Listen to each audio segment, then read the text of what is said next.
Hi, and welcome to Spytec GPS. My name is TJ Chastain. I'm our product evangelist here at the team. And today what we're going to be doing is taking a high-level look and doing a quick demo of our entire product. We're going to go through all the features and all the sections of both our web app and mobile app. I'll give you some tips and tricks on how to use each one of these features. Now, it will be a high-level demo, so we're not going to dive into every little detail, but definitely reach out to our sales team and contact us to get more of those details and dig into the nitty-gritty of every single feature. Okay, so getting us started, I want to take a look at our web application. Now, when I say web application, I mean it is browser-based. You go to a web address, which you will have on all of your paperwork, and you sign in to the account on a computer. You can do it on mobile, but with mobile, we prefer the web application. One great way to think of this web app is it's more of your admin side of things. It's going to be the bigger sweeping settings that you set once or twice and then you can leave alone. You don't have to be in here all the time. Now, it is fully capable to be used as the main way of monitoring your assets, vehicles, or whatever you happen to be tracking, but you don't get the full flavor day-to-day approach on the web application. Now, right away, this is the landing page. This is a demo account. As you can see, I've got trackers all over the US here. And the first thing you're seeing here on the landing page are a couple of key features that I want to touch on. Number one is the biggest, most dominant feature, and that's the main map. So the main map always shows your tracker icons in the most recent known location. That's a big, big key here when you're using Spytec GPS. And that's because that is always reflected no matter when that last update was. You may have a tracker that has been deactivated and pulled from commission for 6 months. It's still going to show you where it is on the map at that last known location. So you can always get that quick, big, broad picture of what's going on. Now, if we zoom in to Los Angeles, where we've got a cluster of trackers, you can see that as they get closer, you can get them a little more spread out, a little bit more in line where you can see all of them, whereas if we're zoomed all the way out, they kind of cluster together to save some of that space. Now, if we click into a specific tracker, it's going to show you some detailed information, such as where it is, when it last updated, the longitude and latitude, and that last update time and date stamp. This is an interesting way to dig into this detailed information. Also at the bottom here, it shows you what the IMEI of the tracker is. And each device has its own unique IMEI. So no matter what you name them, that IMEI will always be unique. So as you can see, we've got that detailed view. But here on the left side, we've got these tracker cards. And what that's doing is that's giving you more at-a-glance visibility into the current status, the connection status, and the location of all of your devices. And as you can see, we can scroll through and see these locations of each one of these units. And if we click on one of our trackers, it will take us to that tracker's location right here on the main map and pull up that detailed card on the map. So again, this is a quick way to get an overview of these trackers without having to look at each one individually per se. Now, what you can also see here is the connection and battery status. So for instance, if we take a look at this device, which happens to be right here on my desk with me, you can see it does not have GPS signal. That's what that arrow means. But it does have cellular signal and it does have battery life. That's because I've taken it indoors to do some further testing. But it's very handy to be able to see, like, oh, it doesn't have GPS. I need to take it outside so it can get that signal. So another feature here that is very handy, especially if you're dealing with even more trackers than I am. I've got 10 on this account. But if you're up there with 15, 20, 30, 40, 50 trackers, you might need to very quickly filter down and see a specific one. Well, up here in our search bar, if we start typing, I'm going to just search Ford, for instance, and it's going to bring up both of my trackers that have the name Ford in the naming convention. So that's really handy. So if you utilize those naming conventions, which, by the way, we can search via the name, the description, and I believe the IMEI number as well on these devices. So there are multiple ways to be able to get to what you want to do. One great tip that I often give people is when you're naming your trackers, if you name them by something consistent, so let's say your operation has different regions where you're managing people in the southwest of town, the northwest of town, you can name it Northwest Tracker number 57, Truck number 43. And then when you search northwest, all of the devices in that same area will appear. You can scroll through and see their locations and navigate to them if you need to. You can also filter from up here in the right corner by moving, stopped, online and offline, battery statuses, and charging or plugged in. So again, that's just going to give you more ways to dig in and narrow down this initial view. That's one of the things that we really strive for at Spytec GPS, is that simplicity of being able to streamline data so you can quickly see only what is going to help you at that given moment. And that searching ability and the filtering ability is one way that we like to do that. Now, up here at the top, you can see we've got 3 tabs: trackers, which we're on now, activity, and boundaries. So I want to go through these 3 tabs. We talked about trackers. Well, if I click on activity, that's going to show us these trip and stop cards. So GPS devices, the way that our software categorizes it, are always on a trip, which is a period of time where the tracker is moving, or they're on a stop, which is a period of time where the tracker is not moving. And those events, when one ends and the next one starts, they get correlated into a card here. So I'm actually going to pick just trips. I'm going to select my main test unit, and we're going to hit apply. So if we scroll down and we find, here's a good one. So this trip card is going to be a summary of an event that happened, I believe, last night. And you can see it's a total mileage covered. We can see the device. We can see the starting and ending time. We can see the starting and ending address, which is incredibly useful as well. But it's a really interesting way to get a quick look at a lot of information that's going on. Then if you hit view in map, it's going to zoom us in and show us the path that was taken and what that exact trip was. Now, this device has an update frequency of 5 seconds, so each one of these blue dots represents that tracker's position every 5 seconds as it moved through this area of Los Angeles. So if you need to go back and take a look at what your vehicles were doing at a particular time, one great way to do it is with this activity tab, because I can go in, I can filter by what type, I can filter by tracker, I can actually put in specific dates and times as well, so I can go back and make sure that my trucks or vehicles or assets were where they were supposed to be.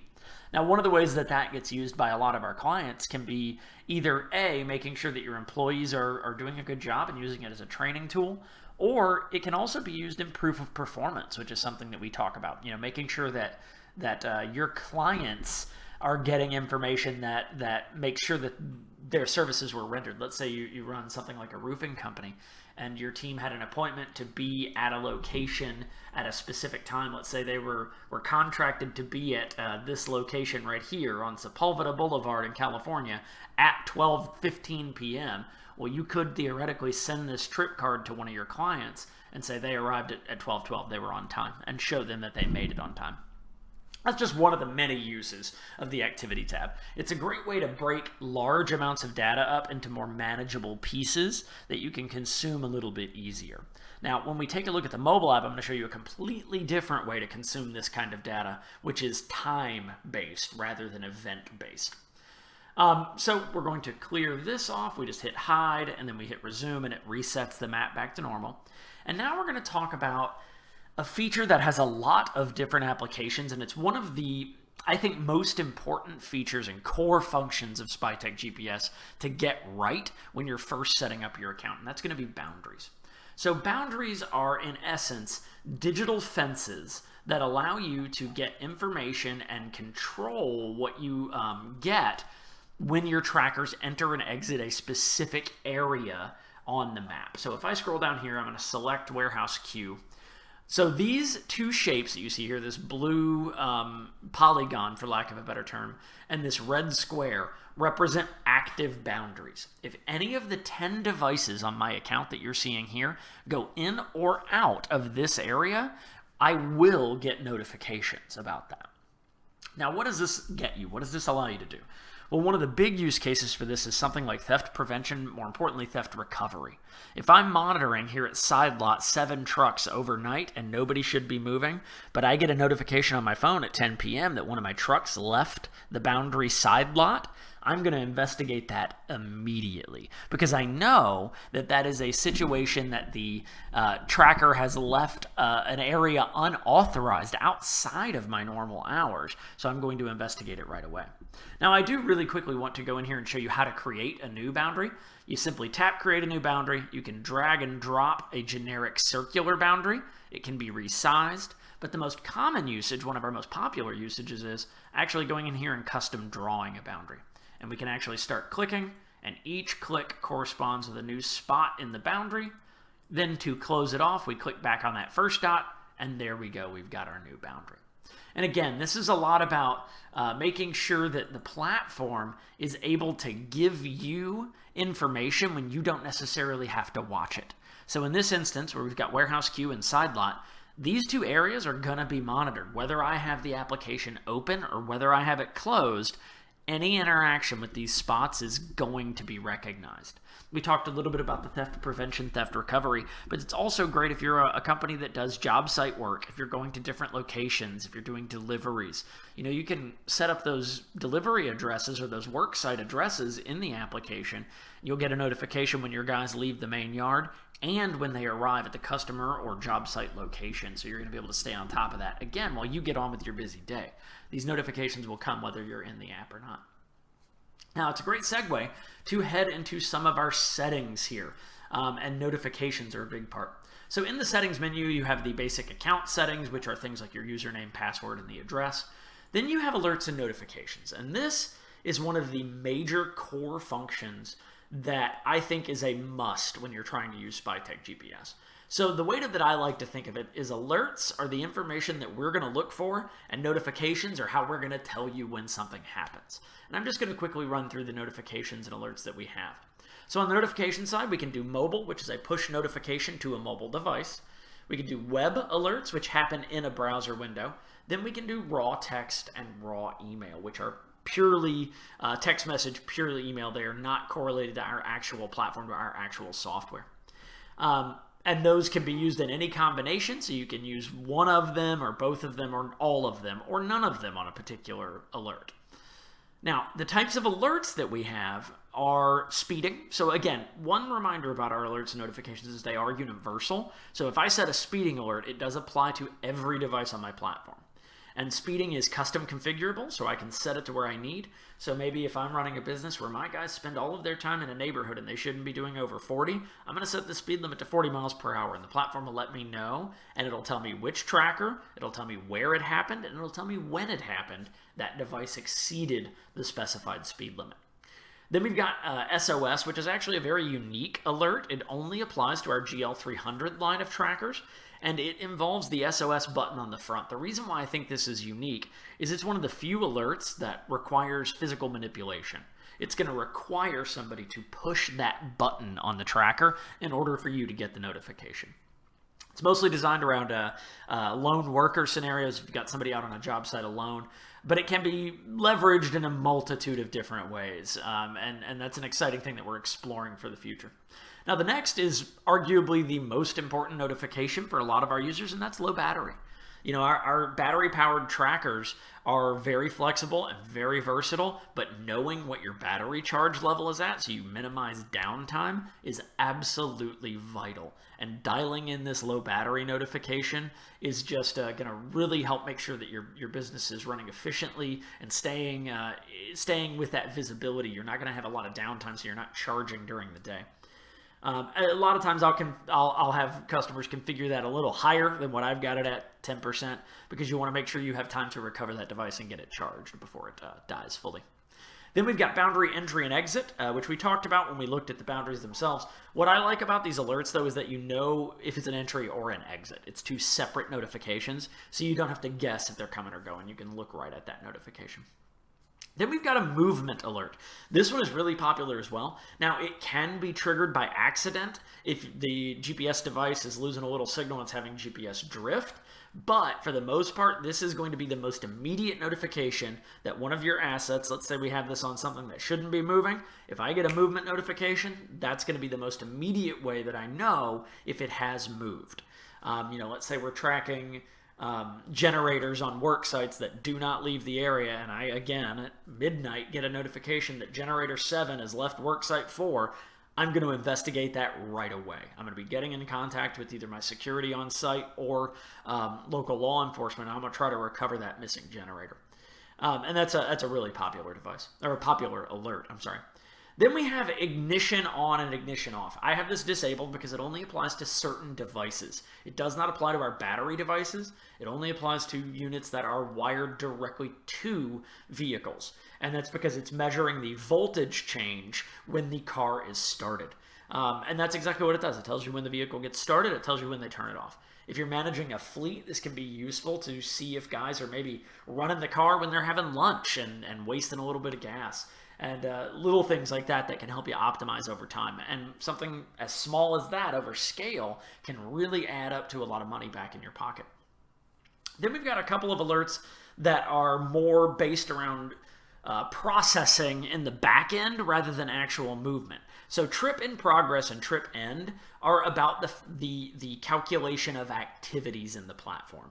Is your tracker's trip finished, or is your tracker's stop finished, so I can go read the information about them? It's less about the actual trip happening and less about the trip ending and more about the platform finishing calculating. Then we've got two exciting alerts that I really like a lot. And that's going to be trip exceeds distance and trip exceeds duration. Now, the reason why these two alerts are, I think, very important is because it allows you to set a conditional, and it's a conditional that is affected by another element in the platform.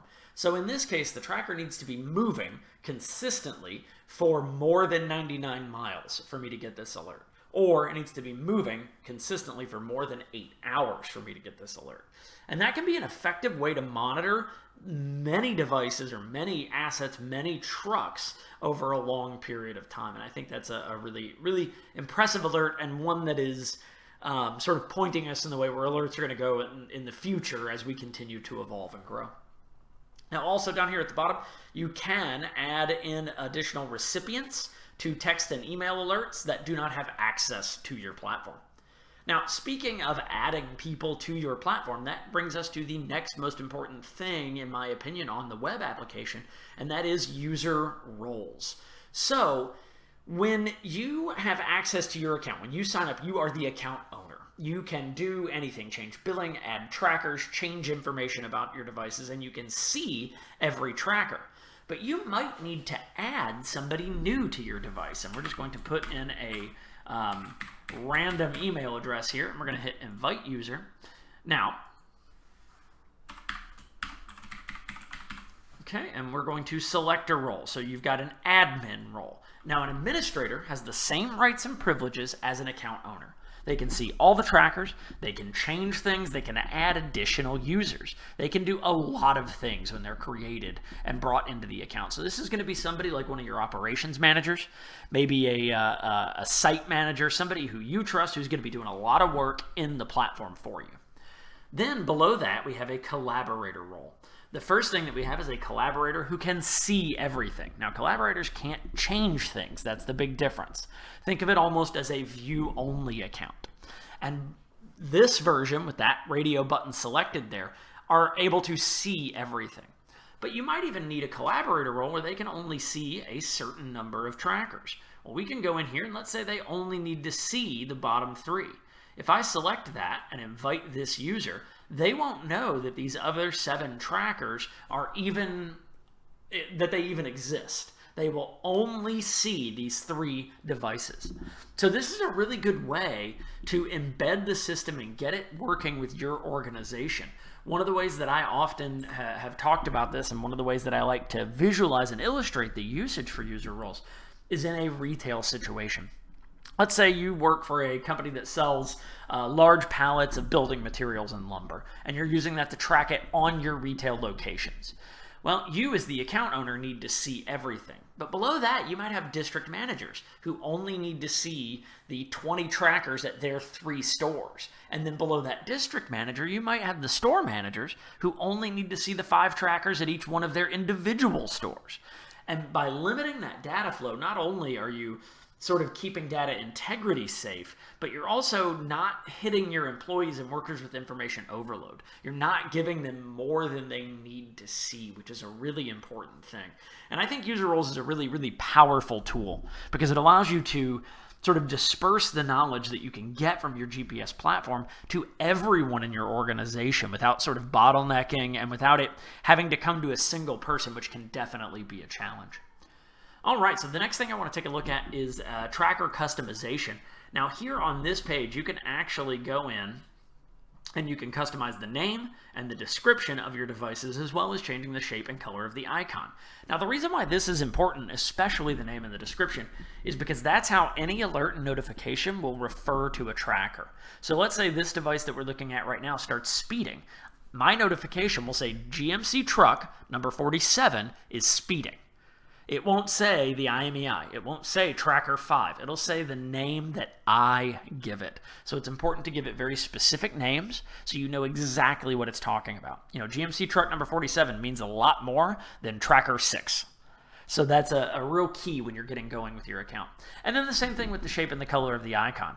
Batching them together, so going back to our retail story we were just thinking about, if we color and code all of our trackers the same color if they're at the same store, that's a really easy way visually for me as the account owner to log in and say, okay, all the red ones are that store, the blue ones are this store, and the green ones are this store. So it's, again, that increasing that at-a-glance visibility, that at-a-glance usability when you're on the platform. Now, our last bit of settings, and one of the last things we're going to talk about on the web application, is actually just the generic platform settings. Here you can roll through the time zones, set it to your appropriate one. We've got map styles. We've got satellite map mode, which is the most popular, and that's using static satellite imagery like Google Earth.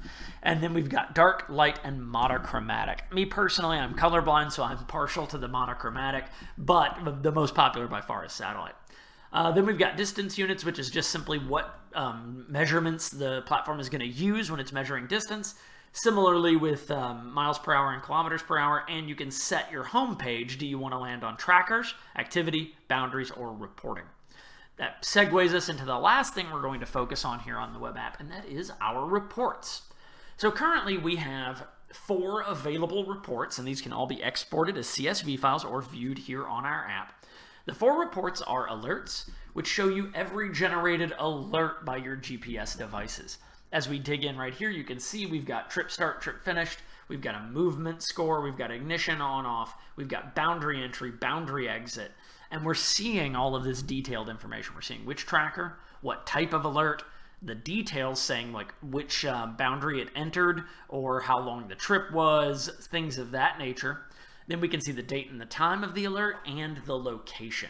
So this is super handy. This is going to be where you dig into that information. Maybe if I want to only take a look at speeding alerts and have a training session with my entire staff, we're going to take a look at all of our speeding alerts in the month of July. We're going to hit apply. I can now have a training session with my staff and say, you know, GMC truck 47 here on Ventura Freeway, you know, you're supposed to keep it under 55 miles per hour. And we're going way too fast here. And so I can turn it into that educational moment, improving my driver performance. And if we can keep things like speed in check, that's going to maybe lower my insurance premiums a little bit, things like that. And that's really where the value of reporting comes from. I mentioned exporting. You simply click the export button up top, and it'll export 5,000 records at a time as a CSV file, which is very, very valuable. Now, if we go back to the reporting tab, we also have the boundary activity report, which shows you all entrances and exits into a boundary, as you see right here. Then we have also got the tracker activities, which is probably the most handy report in my honest opinion. That's showing all of your completed trips and stops in a list formation. Ooh, what a treat. We've got a little, this is a live account with live trackers. And this is a web alert that just came in showing us a boundary exit right here. So that's exciting. That's very exciting stuff.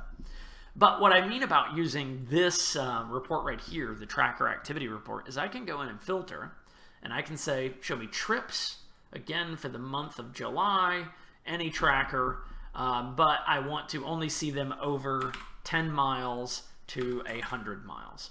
So that's the only thing I want to see. I'm going to hit apply. So now I'm only looking at specific trips that happened in the month of July that were at least 10 miles, but no more than 100 miles. So that's going to let me dig in and see that detailed information that's going to maybe help me optimize my business. Maybe if I've got 3 delivery trucks and I see that one of them is consistently driving 5 miles a day, the other one's doing 65 miles a day, I might need to rotate which truck is on that to minimize those maintenance costs, right? We can lower the mileage between the two by sharing that larger load, and this would be a great way to see if that's something that's happening. Now, the last report I want to take a look at is the tracker positions report, and that is a report that generates and shows off every single position report that comes in from all of your devices. Now, my word of warning about this report is it gets very, very large. We have a device here, this GMC47 is set to 5-second updates. That means it's reporting its location every 5 seconds when it's moving. That means that it's sending 12 reports a minute. So if you go on a 2-hour drive, you can imagine how many individual reports come in and how big this report can get. So just keep that in mind. But it is great for digging into those details. It shows you the tracker, the date, the time, the GPS date and time, which that is a phenomenon where a device may get a message, but it loses a signal, and so it sends the message later. You would see a difference in this time right here. We've got the coordinates, the address, the speed, and the odometer reading from all of those position reports, so it's a very handy report. Okay, guys, that's a quick look at the web application. We're going to take a brief pause here for a second, and then we'll dive in to the mobile app. Thanks so much.